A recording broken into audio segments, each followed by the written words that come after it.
Senior citizen nga babaye patay sa masunog ang ilabalay sa barangay Compayan, Dumangas, Iloilo. Si Kim Salinas nakatuto. Patay ang 71 anyos si alias Nika matapos nasunog ang ilabuluyan sa barangay Compayan, Dumangas, Iloilo sa Sabado sang gabi. Suno sa bata sang biktima, nagaisahanon ng Iloilo isang nagluntad ng sunog, bangod wala ini nagupod sa ginhagad nga magtambong sa isa ka birthday party.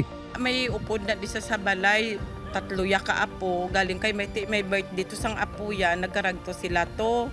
Ti ginahagad sang manghod ko nay, ay naman yapon kita to.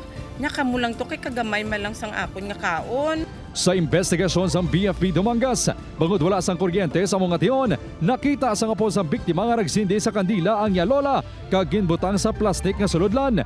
May posibilidad nga gintungtong sa biktima ang kandila sa kahoy nga lamesa, nagsulod sa kwarto kag natulugan. O matunaw na sa bilang plastic ko noon ang ginatutuan niya. Nagmat sa amon na physical evidence na recover to namon.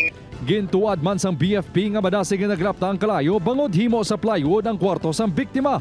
Naglabot sa ginabanta 600,000 pesos ang balor sang halit nga ginbilin sang sunog sa partially damaged nga balay.